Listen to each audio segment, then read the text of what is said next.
I've learned that some stories, they stick to your bones like morning fog in a holler.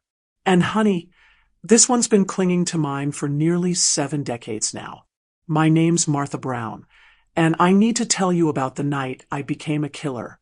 Well, almost a killer, but we'll get to that part later. See, I grew up in what folks call Devil's Creek Hollow, though ain't no devil needed when you got men like my stepfather around.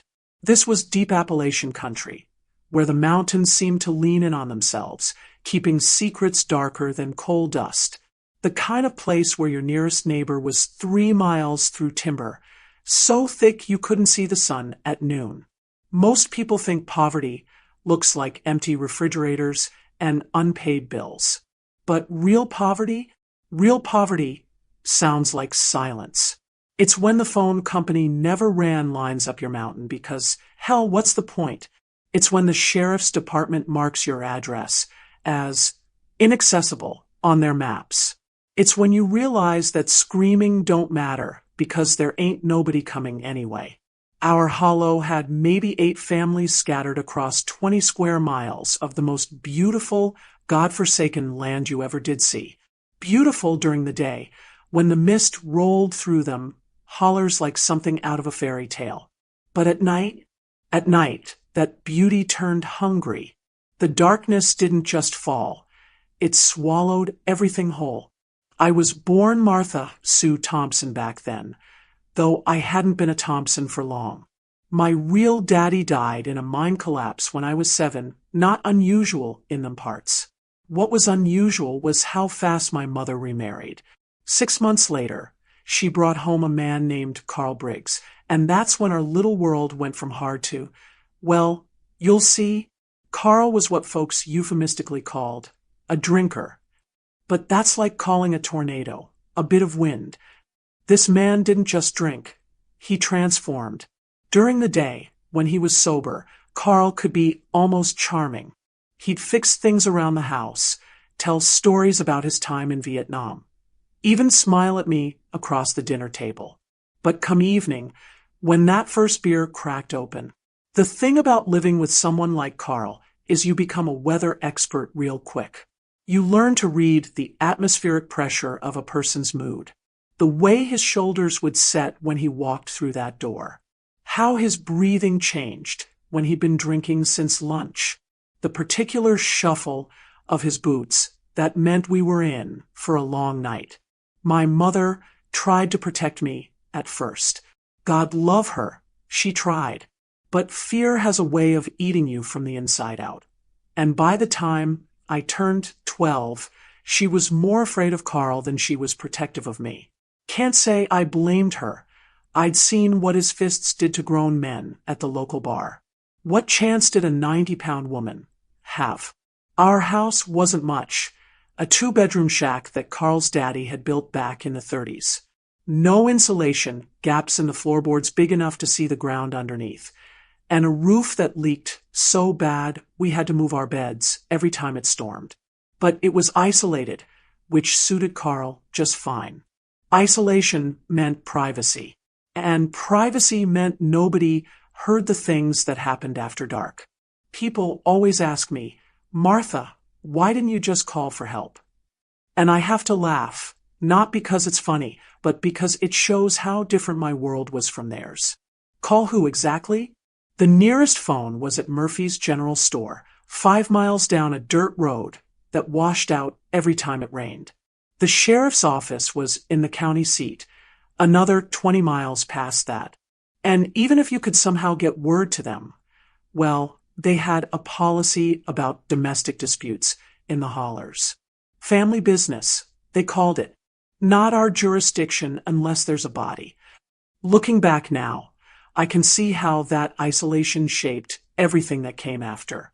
How it taught me that survival wasn't about being good or bad, right or wrong. It was about reading the signs, staying quiet, and when the time came, making the hard choices that nobody else would understand. But I'm getting ahead of myself. This story, the real story, doesn't start with the night I pulled that trigger.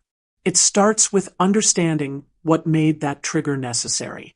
It starts with knowing that sometimes, in places the world forgot, 14-year-old girls have to become something else entirely just to see 15. So settle in, because this ain't gonna be easy to hear. But it's true, every word of it. And maybe, just maybe, it'll help you understand why some of us had to grow up so fast in them forgotten corners of America. The real story starts the summer I turned 14. That summer I turned 14. Lord, I can still smell the honeysuckle that grew wild along our fence line. Funny how your mind holds onto the sweet things when everything else was turning sour. Carl had been laid off from the lumber mill in May, something about downsizing, though we all knew the real reason. You can't show up drunk 3 days running and expect to keep operating heavy machinery. But try telling Carl that. In his mind, the world was just out to get him. And when the world disappointed Carl Briggs, well, he took it out on whoever was closest. My mother, let's call her Rose, because that's what she deserved to be called. Something beautiful. She started walking on eggshells that summer. You could see it in how she moved through the house, like she was trying not to disturb the air itself. She'd cook his meals exactly how he liked them, keep the house spotless. And when he started drinking, she'd just disappear into her sewing room and pretend not to hear what was coming. But here's the thing nobody tells you about living with violence. It's not just the hitting. It's the waiting. It's the way your stomach drops when you hear his truck rumbling up that dirt driveway. It's how you learn to count his beers by the sound they make hitting the trash can. 1 beer meant he'd probably fall asleep in his chair. 3 beers meant raised voices. 5 or more. 5 or more meant we were in trouble. I remember this one evening in late June. The air was so thick you could practically chew it, and the cicadas were singing their hearts out in the trees. Rose was making cornbread in the kitchen, and I was sitting on the porch steps with this old hound dog we'd found, trying to teach him tricks. Simple things. Normal things. Then I heard Carl's truck. Now, most folks, when they hear a vehicle approaching, they don't immediately start calculating escape routes. But I'd learned to read the sound of that engine like other kids read comic books. The way he downshifted told me he'd been at Murphy's bar since noon. The way he gunned it coming up our hill meant he was angry about something. And the way he slammed that truck door. Rose. His voice cut through the evening air like a rusty blade. Where the hell is my dinner? I watched through the screen door as my mother's hands started shaking. The cornbread was still in the oven, maybe 5 more minutes, but explaining that to Carl when he was in one of his moods was like trying to reason with a hurricane. It's almost ready, Carl, she called back, her voice steady as she could make it. Just a few more minutes. What happened next? Well, it was the first time I really understood that things in our house were going to get worse before they got better. Carl stormed into that kitchen, and I heard the crash of dishes hitting the floor. Then Rose crying out, not screaming, just this small, broken sound that somehow hurt worse than any scream would have. I should have stayed on that porch. Should have kept my head down like I'd been taught. But something in me snapped that night. Maybe it was the way that old hound dog whimpered and pressed closer to my leg, like even he could sense the danger. Maybe it was seeing my mother, this woman who used to sing while she cooked, who used to tell me stories about traveling the world someday, reduced to this frightened shadow of herself. I walked into that kitchen, and what I saw, Carl had Rose pinned against the counter, his meaty hand wrapped around her throat, just tight enough to make his point. Her face was red, tears streaming down her cheeks, and she was looking at me with these eyes that said, "Run." But I didn't run. "Let her go," I said. My voice sounded braver than I felt. Carl turned to look at me, and I saw something in his eyes that I'd never seen before. Not just anger, that was old news. This was different. This was the look of a man who'd finally found someone smaller than him to really hurt. Well, Well, he said, releasing Rose but keeping his eyes on me. Looks like little Martha's got herself a mouth all of a sudden. Rose slumped against the counter, gasping, and I wanted to go to her. But Carl was blocking my path, swaying slightly, that familiar beer smell rolling off him in waves. He took a step toward me, then another, and I realized that everything in my life had been leading to this moment. The moment when I had to decide, was I going to keep being a victim, or was I going to fight back? Carl, please, Rose whispered from behind him. She's just a child. He laughed, this ugly, bitter sound that had no joy in it whatsoever. Child? Hell, Rose. She's old enough to learn some respect. That's when he raised his hand. And that's when I learned something about myself that would change everything. I learned that when you back a 14-year-old girl into a corner, when you threaten the only family she's got left, well, sometimes that girl discovers she's got claws. But what happened next, what I did next, that's where this story really begins. Because that night in the kitchen was just the rehearsal for what was coming. The real show, that was still 3 weeks away. Please, my dear, tell me in the comments, which town are you watching from? And what time of the day did you find this video? Are you having your morning coffee or exercise or perhaps resting after lunch or just chilling in your bedroom at night? I'm happy to know where you're from. And when you take out time to listen to this grandma's stories, and please don't forget to subscribe to this channel because our voice matters. You know what they don't tell you about the moment before everything changes? It's quiet, dead quiet, like the whole world is holding its breath, waiting to see what you're made of. Carl's hand was still raised above me, and I could see every detail of that moment burned into my memory like a photograph. The way the kitchen light caught the hair on his knuckles, the smell of burned cornbread starting to fill the air.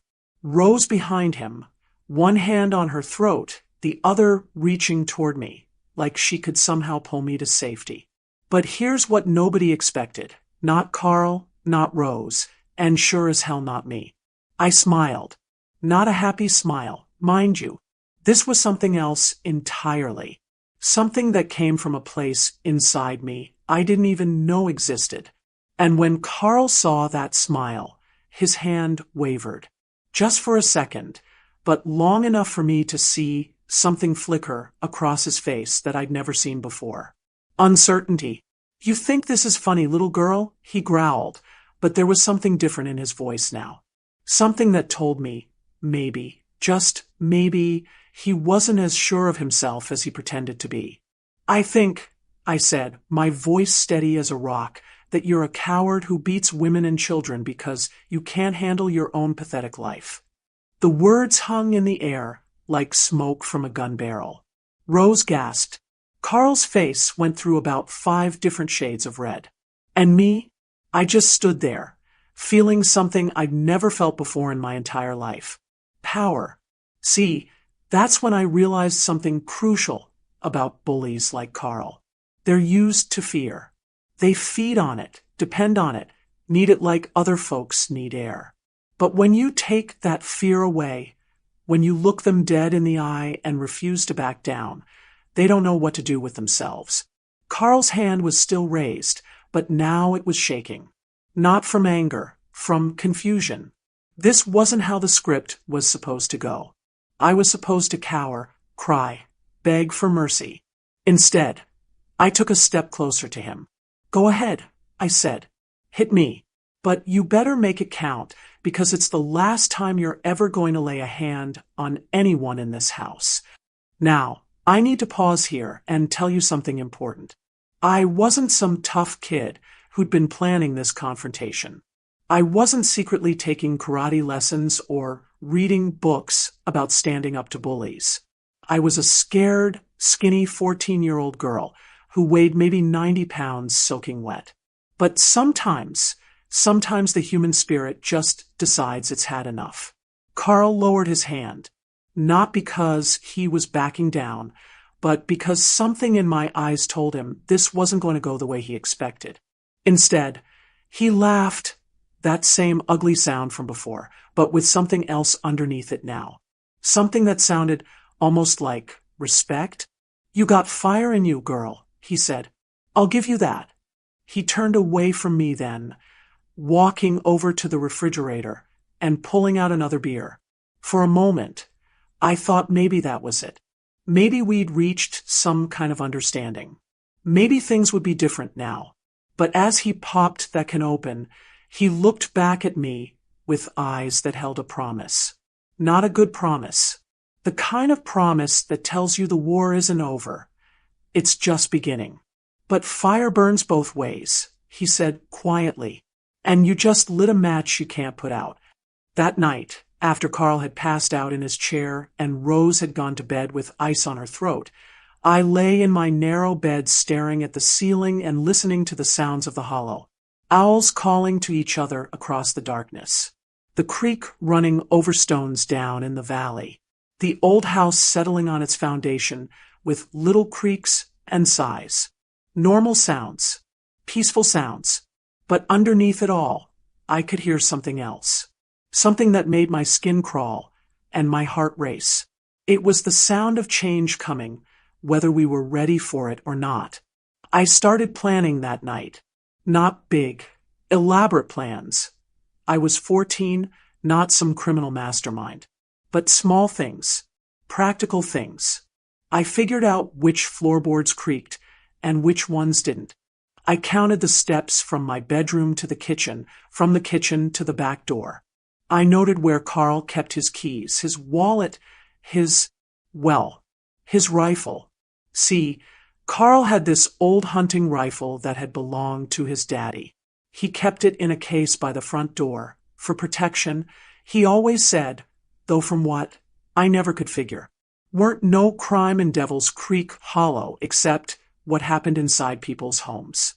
But that rifle became important to me over the next few weeks.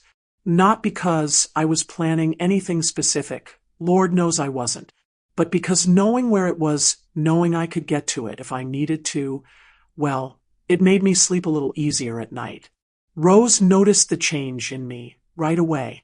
How could she not? I stopped jumping when Carl came home, stopped flinching when he raised his voice, started looking him dead in the eye when he spoke to me, which seemed to unnerve him more than anything I could have said. Martha, she whispered to me one morning while Carl was outside working on his truck, what's gotten into you? I looked at my mother, this woman who'd given me life but couldn't seem to figure out how to protect it, and I felt something break inside my chest. Not break like damage. Break like an eggshell breaks when something's ready to hatch. I'm tired of being afraid. I told her. And you should be too. She just shook her head and went back to her sewing, but I caught her watching me sometimes with this expression I couldn't quite read, like she was seeing me for the first time, or maybe like she was saying goodbye. Because 3 weeks later, on a night when the August heat was so thick you could barely breathe and Carl had been drinking since breakfast, well, that's when we found out exactly what I was made of. And honey, it wasn't what any of us expected. August 15th, 1958. That's a date that's burned into my memory like a brand on cattle. Funny how you remember the exact date when your childhood dies, isn't it? The heat that day was something biblical. The kind that makes the air shimmer like water and turns every breath into work. Our little shack felt like an oven. And even with every window open, there wasn't so much as a whisper of breeze to give us relief. Carl had been drinking since he rolled out of bed that morning. And I mean literally rolled. He'd passed out on the kitchen floor the night before. And Rose had just stepped around him like he was a piece of furniture while she made breakfast. That should have been my first warning that this day was going to be different. See, Rose had stopped trying to manage Carl's moods. Stopped walking on eggshells. For 3 weeks, ever since that night in the kitchen, she'd been watching me with these curious eyes, like she was waiting to see what I'd do next. And maybe maybe she was gathering her own courage from mine. By noon, Carl was mean drunk. Not sloppy drunk. That would come later. This was the dangerous kind of drunk, where every word out of his mouth had edges sharp enough to cut. He'd been ranting about the mill, about how they'd wronged him, about how the whole world was conspiring against good, honest men like himself. Rose was mending clothes in her sewing room, a space that used to be a closet but had become her sanctuary. I was reading an old book I'd found at Murphy's store, something about a girl who ran away to join the circus. Seems fitting now, doesn't it? Even then, I was dreaming of escape. Around 2 o'clock, Carl stumbled into my room without knocking. Just barged right in, swaying in the doorway, with a beer in one hand and his eyes already going glassy. "What you reading, Martha Sue?" His words were slurred, but there was something underneath them that made my skin crawl. Something I'd never heard before, but recognized instinctively as danger. I closed the book, keeping my finger on the page. Just a story. Story about what? I looked at him, really looked at him, and what I saw made my blood run cold. This wasn't drunk Carl, or angry Carl, or even mean Carl. This was something else entirely. Something predatory. About a girl who leaves home. I said, quietly. He laughed, but it didn't reach his eyes. "That's so. Well, maybe it's time you learned some things about the real world, little Martha. About how things work between men and women." The way he said it, Lord, even now, all these years later, it makes my stomach turn. I knew, with that terrible clarity that comes in moments of pure danger, exactly what he meant. And I knew that whatever happened in the next few minutes would change everything. "Get out of my room, Carl." My voice was steady, but my hands were shaking. He noticed, of course he noticed, and that predatory smile got wider. "Your room." He stepped inside, closing the door behind him with his foot. "Last I checked, I pay for this house. That makes every room my room." That's when I heard it, the sound that probably saved my life that day. Rose's voice, calling from the kitchen. "Carl, Carl, come here." The radio saying something about a storm coming. For just a second, his attention wavered. He turned his head toward the sound of her voice, and in that moment, I moved. Not toward the door. He was blocking that, but toward the window. "Where you think you're going?" He grabbed my arm, his fingers digging in hard enough to bruise. "We ain't finished talking." "Yes," I said, meeting his eyes with every ounce of courage I could muster. "We are." I yanked my arm free, surprise more than strength, and scrambled through that window faster than I'd ever moved in my life. Dropped 8 feet to the ground and took off running toward the woods, my heart pounding so hard I thought it might burst. Behind me, I could hear Carl cursing, hear him stumbling around trying to get to the front door. But I had a head start, and I knew these woods like the back of my hand. Every deer path, every hiding spot, every fallen log I could duck behind. I spent the next 4 hours in those woods, listening to Carl crashing around looking for me, calling my name in a voice that went from angry to wheedling to downright terrifying. Rose's voice joined his eventually, but hers was different. Worried, scared. "Martha, honey, come home. Everything's okay now." But it wasn't okay. I could hear it in her voice. The tremor that told me Carl had probably taken his frustration out on her when he couldn't find me. And sitting there in the growing darkness, listening to their voices echo through the hollow, I made a decision. I wasn't going to run anymore. When I finally came home, around 10 o'clock, Carl was waiting for me on the porch. The alcohol had done its work. He was past mean drunk now, well into that sloppy, dangerous territory where anything could happen. "There she is," he slurred as I walked up those creaky steps. "My little runaway." Rose was behind him, and even in the dim porch light, I could see the fresh bruise on her cheek. My fault, because I'd run. because I'd made him angry, she'd paid the price. That's when I learned something important about guilt, how it can eat you alive from the inside, but it can also make you stronger, angrier, more determined to make sure it never happens again. Go to bed, Martha, Rose whispered. Please. But Carl held up one finger, swaying slightly. Oh no, Martha and me, we got some unfinished business. He looked at me with eyes that held promises I didn't want to understand. And that's when I knew, with absolute terrifying certainty, that tomorrow night was going to be different. Tomorrow night, one of us wasn't going to walk away. I just didn't know which one it would be. You know what I remember most about that last day? The way the morning light looked coming through my bedroom window. All golden and peaceful, like nothing bad had ever happened in the world. Like maybe the night before had just been some terrible dream. But the bruise on Rose's face told a different story. I found her in the kitchen at dawn, moving slower than usual, one hand pressed against her ribs like breathing hurt. She was making Carl's coffee, always made his coffee first thing, no matter what he'd done the night before. Some habits die hard, I guess, even when they're killing you. Morning, I said quietly, not wanting to startle her. She turned, and in the early light, I could see just how bad it really was. The bruise on her cheek was dark purple, spreading down toward her jaw. But it was her eyes that broke my heart. They looked empty, like something inside her had just given up.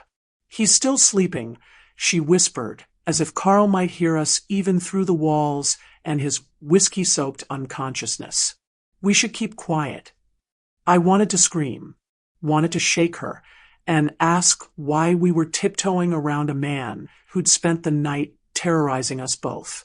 But looking at her face, seeing how small she'd made herself, I understood something that 14-year-old girls shouldn't have to understand. Sometimes people break. Not all at once, like a bone snapping, but slowly, piece by piece, until there's nothing left but the habit of being afraid. I'm not afraid of him anymore, I told her. Rose looked at me with something that might have been pride, or might have been pity. Oh, honey, you should be. She poured Carl's coffee into his favorite mug, the one that said world's greatest dad, which was either ironic or just plain cruel, considering he wasn't anybody's dad and wouldn't have been great at it if he was. Her hands were shaking so bad, she spilled some on the counter. He's getting worse, she said, not looking at me. The drinking, everything. I think maybe we should go visit my sister in Charleston for a while. Charleston was 300 miles away. It might as well have been the moon. You know we can't leave, I said gently. He'd come after us. And even if he didn't, Rose, where would we get the money? How would we even get there? She was quiet for a long moment, wiping up the spilled coffee with movements that seemed automatic, like she'd done this same thing 1,000 times before. I used to have dreams, she said suddenly, about traveling, about seeing places where the mountains don't block out half the sky. She trailed off, shaking her head. Foolish dreams. They're not foolish. They are when you're 32 years old and trapped in a hollow with a man who... She couldn't finish the sentence. Didn't need to. That's when I heard it, the familiar creak of Carl's bedroom door opening. Rose went rigid, her whole body tensing like a deer that's caught the scent of a predator. Without thinking, I stepped between her and the hallway. Martha, she whispered urgently, don't. But Carl appeared in the doorway, and what I saw made my stomach drop. He wasn't hungover like usual, wasn't stumbling or squinting against the light. His eyes were clear, focused, and filled with something that made every instinct in my body scream danger. Morning, ladies, he said, his voice perfectly steady. Lovely day, isn't it? That's when I knew we were in real trouble. Sober Carl was unpredictable. Drunk Carl was violent. But Carl, who'd been drinking all night and somehow come out the other side, clear-headed? That Carl was something else entirely. He walked to the coffee pot, his movements deliberate and controlled, and poured himself a cup. The silence in that kitchen was thick enough to cut with a knife. "Rose," he said, finally not turning around, "why don't you go into town today? Visit Mrs. Murphy. Maybe spend the night." It wasn't a suggestion. Rose's face went white. "Carl, I don't think." "I think," he said, turning to look at her with eyes that held no warmth whatsoever, "that it would be good for you to get some air. Clear your head. Think about what kind of wife you want to be."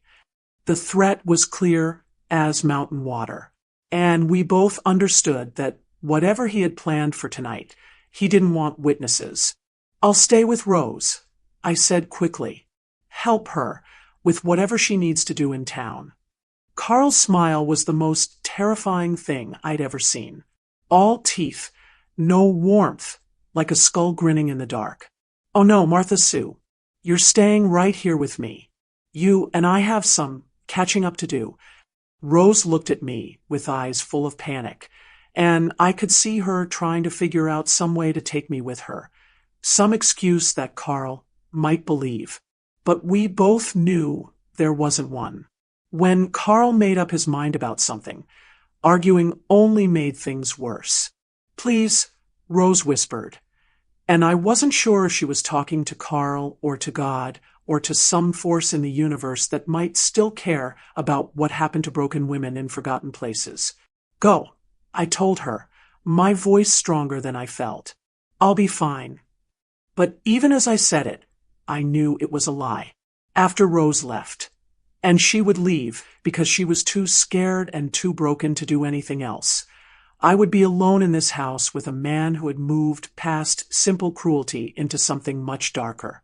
Carl finished his coffee and set the mug down with a soft clink that sounded loud as a gunshot in the morning quiet. "Better get packing, Rose," he said. "Day's wasting away."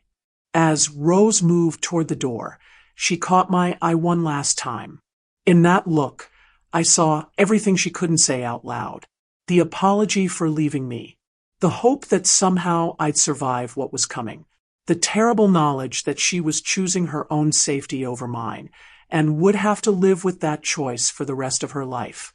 That was the last time I ever saw my mother as just my mother.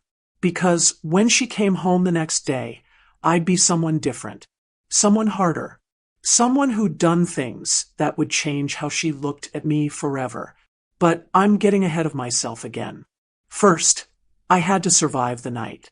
I watched Rose pack her overnight bag with hands that wouldn't stop trembling. She kept looking back at me over her shoulder like she was memorizing my face. Like she knew. God help us both. I think she knew what was coming. Carl sat in his chair by the window, perfectly still, just watching. Not drinking. That was the scariest part. Stone cold sober and patient as a cat outside a mouse hole. Every few minutes he'd check his watch and nod like he was keeping track of some invisible countdown. "Take your time, Rose," he said in that too calm voice. "Make sure you got everything you need for a nice, long visit." When she finally kissed my forehead goodbye, her lips were ice cold. "Be smart, Martha," she whispered against my ear. "Promise me you'll be smart." But smart wasn't going to save me from what Carl had planned. We both knew it. The sound of her car disappearing down the hollow was the loneliest thing I'd ever heard. Like the last bird flying south, leaving winter behind. And when that engine noise finally faded completely, Carl stood up from his chair and stretched like he'd been waiting for this moment all his life. "Well now," he said, turning that skull smile on me. "Looks like it's just you and me, Martha Sue." I ran. Not because I had a plan, but because every cell in my body was screaming at me to get away from this man. I bolted for the back door, but Carl was faster than I expected. His hand caught my wrist and spun me around so hard I slammed into the kitchen wall. Now, he said, his grip tight enough to cut off circulation. Where's your manners? I haven't even told you what I got planned for us tonight. The way he said planned made my skin crawl. This wasn't random violence or drunken rage. This was something he'd been thinking about, preparing for. Something that required privacy and time and… "Let me go," I said, trying to keep the fear out of my voice. "I don't think so." His other hand came up to touch my face, and I jerked away so violently that my head cracked against the wall behind me. Stars exploded across my vision, but the pain sharpened my focus, made everything crystal clear. This was it. The moment I'd been dreading and somehow preparing for without even knowing it. The moment when all those weeks of watching, learning, planning would either save my life or mean nothing at all. Carl's hand was still on my wrist, but his attention had shifted. He was looking at me differently now, like I was something he owned, something he could do anything he wanted to. And in that look, I saw my future stretched out like a road to hell. Years of this, getting worse and worse, until there was nothing left of Martha Sue Thompson but fear and pain, and the memory of who I used to be. "You've been asking for this," he said quietly. "All that sass, all that attitude. Time somebody taught you what happens to little girls who don't know their place." That's when something inside me just snapped. Not broke, snapped. Like a rubber band stretched too far, flying back with enough force to cut. And suddenly I wasn't a scared 14-year-old girl anymore. I was something else. Something feral and desperate, and absolutely done with being afraid. I brought my knee up as hard as I could, catching him right where it would hurt the most. Carl doubled over with a sound like all the air being sucked out of the world, and his grip on my wrist loosened just enough for me to twist free. I ran again, but not for the door this time. I ran for the front room, where Carl kept his daddy's rifle in the case by the window. My hands were shaking so bad I could barely work the latch, but fear has a way of making your fingers nimble when they need to be. The rifle was heavier than I expected, and for a second I just stood there holding it, not quite believing what I was doing. Behind me, I could hear Carl getting to his feet, cursing and stumbling, but definitely coming after me. "You little bitch," he snarled. "You think that's going to stop me? You don't even know how to use that thing." He was right. I'd never fired a gun in my life, but I'd watched Carl clean this rifle a dozen times, watched him load and unload it when he'd go hunting. And right now, that seemed like enough. My hands found the box of shells on the shelf behind the gun case. Muscle memory from watching Carl guided my fingers as I broke the rifle open and slid a cartridge into the chamber. The metallic click as it closed sounded loud as thunder in the small room. Carl appeared in the doorway, and when he saw me standing there with that rifle pointed at his chest, something flickered across his face.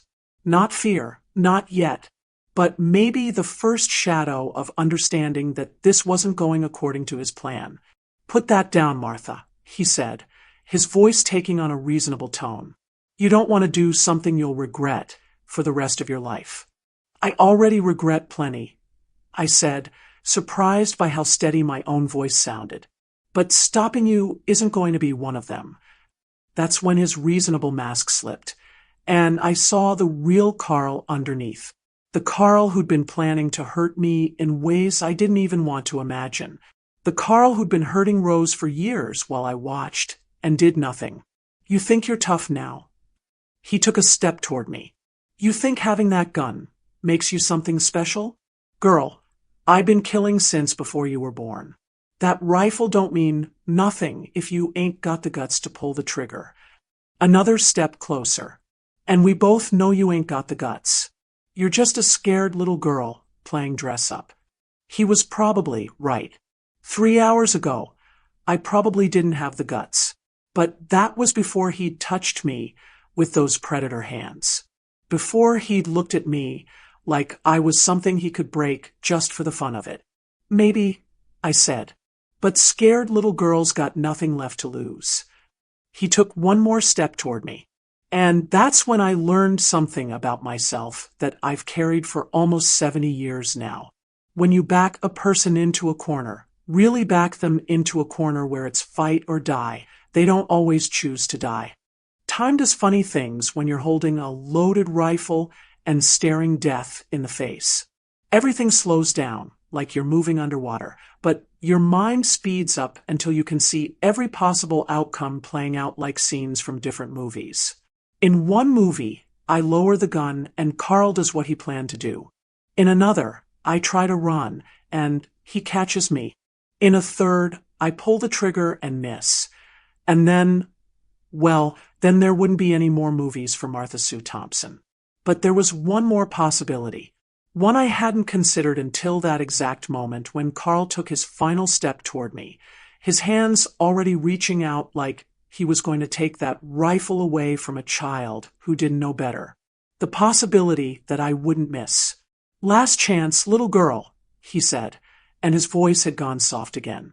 Not gentle, predatory soft, like a snake's whisper. "Put down my daddy's gun, and maybe I'll go easy on you."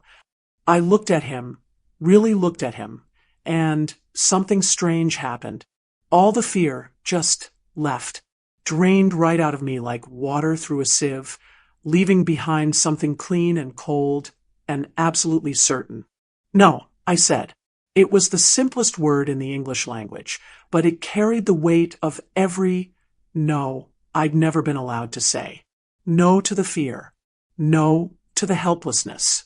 No to watching the only mother I'd ever known get beaten down until she was nothing but apologies and bruises. No to being a victim. Carl's face changed then.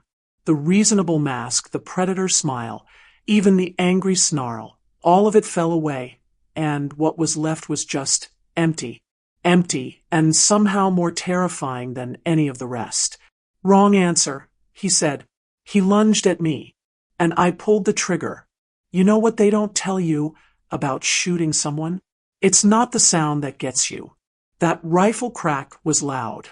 Sure, loud enough to make my ears ring for hours afterward. But it's not the sound that haunts you. It's the silence after. Carl didn't scream, didn't curse, didn't even look surprised. Exactly. He just stopped, mid-lunge, like someone had hit a pause button on his whole existence. For maybe 3 seconds, we just stared at each other across that tiny front room, him swaying slightly, me still holding the rifle with smoke curling up from the barrel. Then he looked down at his chest, where a dark stain was spreading across his shirt like spilled coffee. When he looked back up at me, there was something in his eyes I'd never seen before. Respect.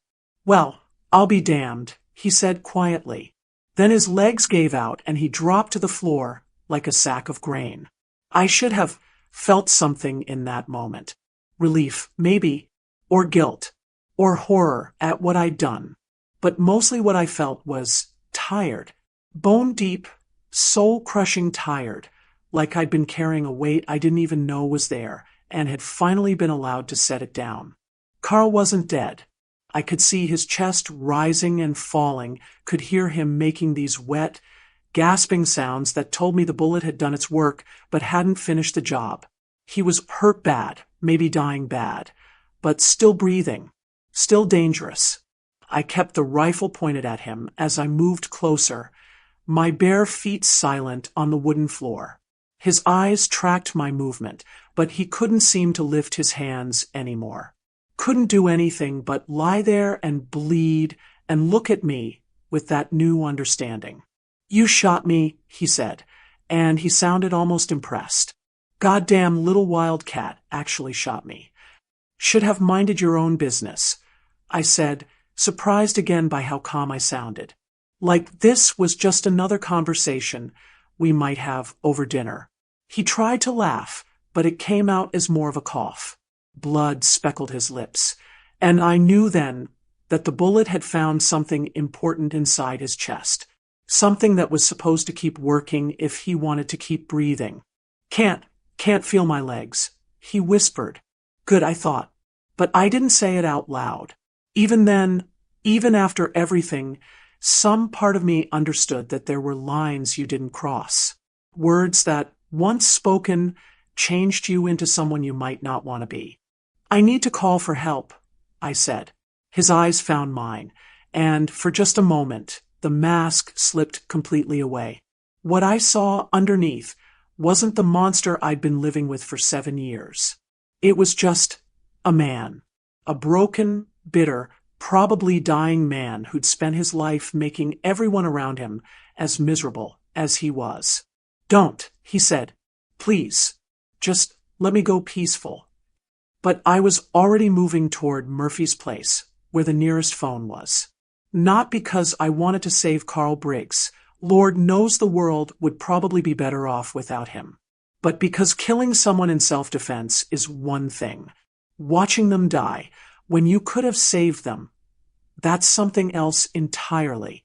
Something I wasn't ready to become. The 5-mile run to Murphy's in the dark, with that rifle still in my hands and Carl's blood on my clothes, was the longest journey of my life. Every step took me further away from the girl I'd been that morning and closer to whoever I was going to have to be next. Behind me, in that little shack in Devil's Creek Hollow, a man lay dying on the floor. A man who tried to destroy me and had learned, too late, that some things fight back. And ahead of me was the rest of my life. I just had no idea how much it was about to change. 5 miles in the pitch black with a rifle in your hands and blood on your conscience, that's a walk that changes you. Every step, every breath, every shadow that moves in the woods, and makes you wonder if Carl somehow got up and followed you. The rifle felt heavier with each mile, like it was made of something denser than wood and steel. Like it was made of decisions you can't take back and futures you'll never get to live. My bare feet were torn up from the gravel and roots, but I barely felt the pain. Everything in me was focused on that yellow glow in the distance, the porch light at Murphy's General Store. Safety. Help. The end of this nightmare. Or maybe just the beginning of a different one. The Murphys were good people. Had been in Devil's Creek since before my granddaddy was born, and they knew everybody's business without being mean about it. When I came stumbling up their front steps at near midnight, blood-stained and wild-eyed, and clutching that rifle like my life depended on it, old Joe Murphy took one look at me and knew. "Sweet Jesus, child," he said, opening his door wide. "What happened to you?" Mrs. Murphy appeared behind him in her nightgown, took one look at my face, and immediately pulled me inside. She didn't ask questions, not right away, just wrapped me in a quilt and put hot coffee in my hands while Joe called the sheriff's office on their old rotary phone. "This is Joe Murphy out on Creek Road," I heard him saying. "We got ourselves a situation here. Need the sheriff and an ambulance out to the Briggs place, quick as you can." "No, sir, I don't know details yet, but there's been a shooting." A shooting. Such simple words for something that had torn my whole world apart. Mrs. Murphy sat beside me on their old couch, not talking, just being present while I shook like a leaf in a storm. Her hand on my back was the first gentle touch I'd felt in, Lord, I couldn't even remember how long. It made me want to cry, but the tears wouldn't come, like they were frozen somewhere inside me, waiting for permission to fall. "Where's your mama, honey?" she asked finally. "Charleston, visiting her sister." The lie came easily, because the truth was too complicated for a night like this. How do you explain that your mother fled like a rabbit because she knew what her husband was planning to do to her daughter? Joe hung up the phone and came back to us, his face grim in the lamplight. "They're on their way. Sheriff Hawkins and the paramedics, both, should be here within the hour." An hour, suddenly, that seemed both forever and not nearly long enough. Forever to sit with what I'd done, replaying every second of that confrontation. Not long enough to figure out how to explain it to people who'd never lived in our kind of fear. "Is he dead?" Mrs. Murphy asked quietly. I shook my head. Don't know. He was still breathing when I left, but I couldn't finish the sentence. Couldn't say out loud that I'd maybe killed a man before my 15th birthday. Joe Murphy was studying me with eyes that had seen a lot of hard years in these mountains. Martha, I need you to tell me straight. Did Carl Briggs try to hurt you tonight? The question hung in the air, like smoke from a chimney. Simple words that would determine whether I was a victim or a criminal, whether I'd go home eventually or spend the next few years in some state facility learning to be sorry for protecting myself. Yes, sir, I said. He sent Rose away, so we'd be alone, and then he tried to… I couldn't say the words. Didn't have the vocabulary for what Carl had planned, or maybe just didn't want to make it real by speaking it out loud. But Joe Murphy understood. I could see it in his eyes. That flash of anger, that protective instinct that good men have when they hear about bad things happening to children. He nodded slowly and sat down across from me. You did what you had to do, he said firmly. Don't you forget that, no matter what anybody else says. You hear me? I nodded, but inside I wasn't sure. Did I do what I had to do, or did I do something I wanted to do? In that moment when Carl lunged at me, when I pulled that trigger, was I protecting myself, or was I finally getting revenge for 7 years of watching him terrorize everyone I loved? The difference mattered. At least, it felt like it should matter. We sat in silence after that, listening to the night sounds outside and the ticking of the Murphys' old clock on the mantel. Every few minutes, Joe would check his watch and mutter something about how long it was taking the sheriff to get here. Mrs. Murphy kept refilling my coffee cup, like caffeine could somehow make the nightmare more manageable. Then we heard the sirens. 2 of them. Actually, the sheriff's car and the ambulance, their red and blue lights painting the Murphys' front room in colors that reminded me of blood and bruises. When those vehicles pulled up outside, their engines rumbling and radios crackling with official voices, I knew my childhood was officially over. Whatever happened next, wherever they took me, whoever I became after tonight, none of it would be the same as the girl who'd woken up that morning thinking her biggest problem was staying out of Carl's way. Sheriff Hawkins was a tall, lean man with kind eyes and hands that had probably delivered as much justice as violence over the years. He looked at me sitting there in my blood-stained clothes, looked at the rifle Joe had carefully set aside, and I could see him putting the pieces together. Miss Thompson, he said gently, I need you to tell me what happened tonight. So I did. All of it. From the moment Rose left until the moment I pulled that trigger. The sheriff listened without interrupting, writing notes in a little pad, his face giving nothing away. When I finished, he was quiet for a long moment. How old are you, Martha? 14, sir. Turn 15 next month. He sighed, the kind of sigh that carries the weight of too many hard decisions. I'm going to need you to come with me. Just for now, just until we can sort this all out. You understand? I understood. I was going from one kind of prison to another, but at least this time, I was going as someone who'd fought back, someone who'd refused to be a victim, even if I wasn't sure yet what that made me instead. You want to know something funny? When they tell you you're going to juvenile detention, your mind conjures up all sorts of horrors. Concrete cells and steel bars, guards with nightsticks, kids who'd cut your throat for a cigarette. But Millfield Reform School looked more like a summer camp that had given up trying to be cheerful. Red brick buildings scattered across rolling hills, big oak trees, even a little pond where ducks came to visit in the spring. If you squinted just right and ignored the fence around the whole place, you might mistake it for one of those fancy boarding schools rich kids go to. But the fence was there, 12 feet high, with razor wire on top, just in case anybody forgot what kind of place this really was. I'd been there 3 days when I met him. Samuel Chun, though everyone just called him Sam. He wasn't like the other staff members, who moved through the halls with that particular blend of authority and exhaustion you see in people who've stopped believing they can actually help anybody. Sam was different. Younger, maybe 30, with calloused hands and sawdust permanently embedded under his fingernails. He ran the woodworking program, teaching kids like me how to turn anger and fear into something useful. Something beautiful, even. "You're the girl from Devil's Creek," he said when I first walked into his workshop. Not a question. Everybody knew my story by then. The 14-year-old who'd shot her stepfather and walked 5 miles in the dark to turn herself in. Some of the kids thought I was crazy. Others thought I was a hero.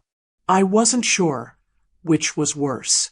"Yes, sir," I said, keeping my eyes down like I'd learned to do with authority figures. "Look at me when I'm talking to you." I raised my head, expecting to see judgment or pity or that particular kind of fascination people get when they're looking at someone who's done something they could never imagine doing. But Sam's eyes held something else entirely. Understanding. "You ever work with wood before, Martha?" "No, sir." My step dash. I caught myself. Carl never let me near his tools. Sam nodded like this made perfect sense. "Wood's honest," he said, running his hand over a piece of oak that gleamed like honey in the workshop light. "It don't lie to you, don't pretend to be something it's not. You treat it with respect. It'll give you something beautiful back. You try to force it, try to make it do things it wasn't meant to do." He shrugged. "It'll break every time." I didn't understand, then, that he wasn't just talking about wood. The other girls at Millfield were a mixed bag. Some were there for stealing, others for fighting, a few for running away so many times the state had given up trying to send them home. Most of them had stories that started the same way mine did, with men who thought they could take whatever they wanted, whenever they wanted it. But they looked at me different, not because I was better or worse than them, but because I'd done something they'd only dreamed about. I'd fought back, and I'd won. That made me either dangerous or admirable, depending on who was doing the looking. "You really shoot him?" asked a girl named Cora, who'd been caught stealing cars for the 3rd time. She was maybe 16, with these hard eyes that had seen too much too early. We were sitting in the cafeteria, picking at dinner that tasted like cardboard and trying to ignore the way the fluorescent lights made everything look sickly green. I'd been at Millfield for 2 weeks, and this was the first time anybody had asked me about it directly. "Yes," I said simply. "Kill him." "No. Paralyzed him, though, from the chest down." Cora whistled low. "Damn, girl. That's almost worse than killing him. Now he's got to spend the rest of his life remembering what you did to him." I tried not to think about Carl lying in some hospital bed, unable to move, unable to hurt anybody ever again. Tried not to wonder if he thought about that night as much as I did, if he woke up in cold sweats remembering the look in my eyes when I pulled that trigger. But sometimes in the dark hours before dawn when sleep wouldn't come, I'd find myself hoping he did remember. Hoping it hurt. That probably made me a terrible person. I was still trying to figure out if I cared. "My caseworker says I might get out early." I told Sam one afternoon while I was sanding a jewelry box he'd helped me design. "Good behavior. No trouble. All that." Sam looked up from the cabinet he was building. Beautiful work with dovetail joints so perfect they looked like they'd grown that way. "Where you planning to go?" That was the question, wasn't it? Rose had written me exactly 1 letter since I'd been at Millfield. 3 sentences. "I'm staying with my sister. The house is sold. I'm sorry." Like our whole life together could be summarized that briefly. I couldn't blame her, really. How do you go back to being someone's mother after you've abandoned them to a monster? How do you look your daughter in the eye when she's done what you never had the courage to do yourself? "Don't know," I admitted. "Foster care, I guess." Sam was quiet for a long moment, his hands never stopping their work. Finally, he said, my wife and I have been talking about fostering. We've got a big house, plenty of room, and I could use an apprentice in the shop. I looked up from my sanding, not sure I'd heard him right. You'd want me? Even knowing what I did. He met my eyes across the workshop, and I saw something there that I'd been hungry for without even realizing it. Acceptance. Not of what I'd done, necessarily, but of who I was becoming. Especially knowing what you did. He said quietly, "Takes courage to fight back, Martha. Takes even more courage to live with the consequences. I think maybe you've got both." Martha's voice grows warm, touched with the first real hope we've heard. That night, lying in my narrow bed and listening to the sounds of 20 other girls trying to find sleep in a place that wasn't home, I allowed myself to imagine a different kind of future. One where I wasn't defined by the worst thing that had ever happened to me, or by the hardest thing I'd ever had to do. One where I might actually get the chance to build something beautiful from the broken pieces of my life. But first, I had to finish serving my time.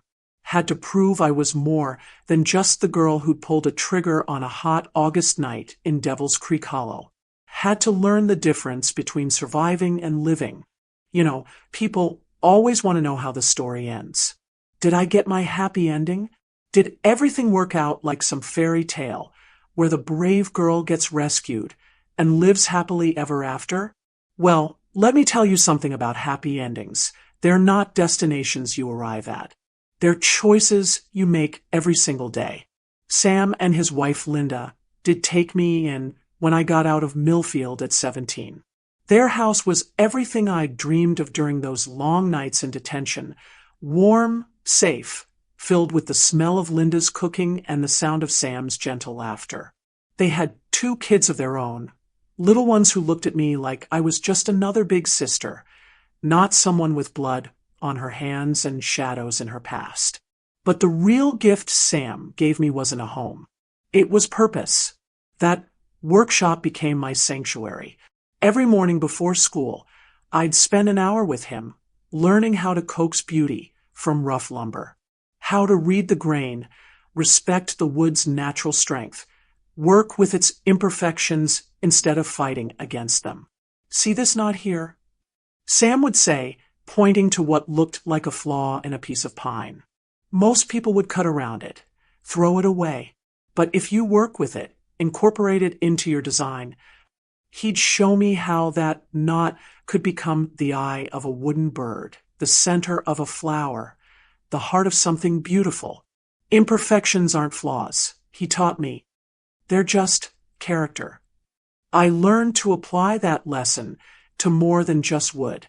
By the time I graduated high school, something that seemed impossible back in Devil's Creek, I was already taking custom orders. Jewelry boxes for young women getting married. Rocking chairs for new grandparents. Hope chests for daughters who were dreaming of their own futures. Each piece I made was a promise. A declaration that broken things could be repaired. That damaged wood could still become something precious. That a girl who'd done terrible things in terrible circumstances could still create beauty in the world.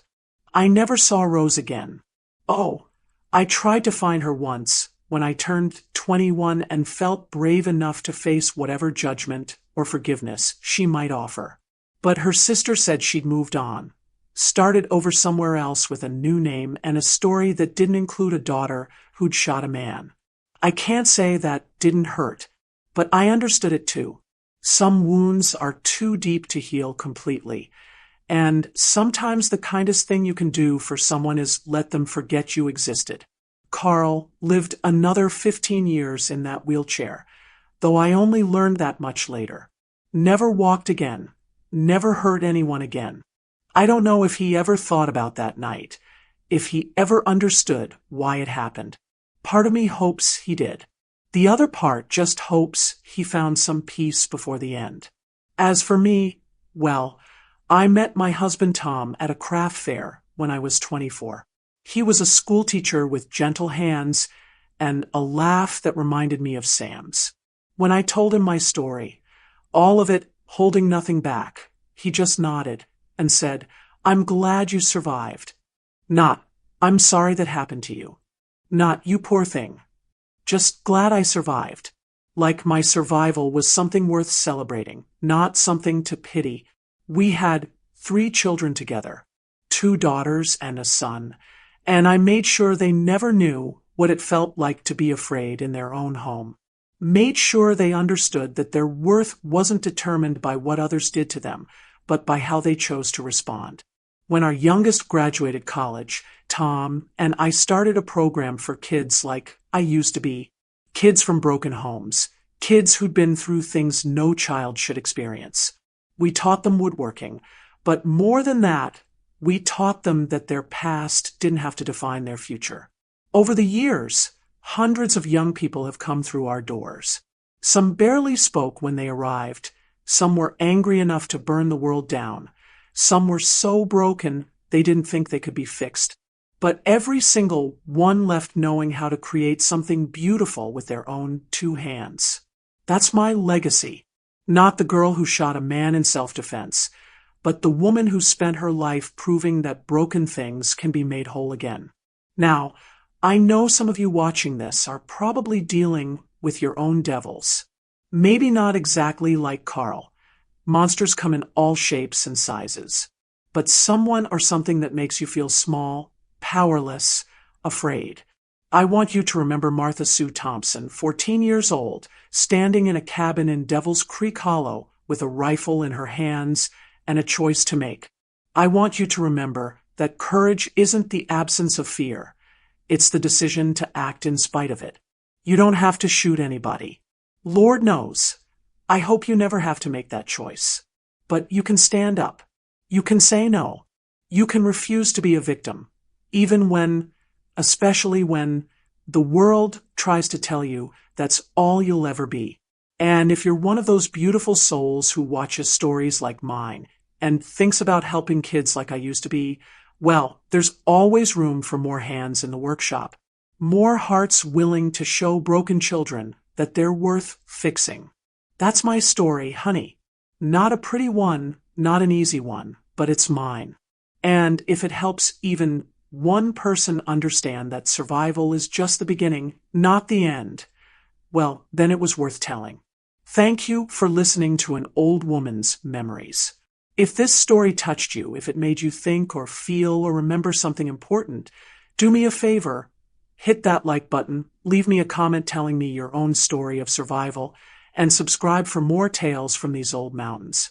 Because everybody's got a story worth telling. Even you. Especially you. Now, go build something beautiful with your life. You've got more strength than you know.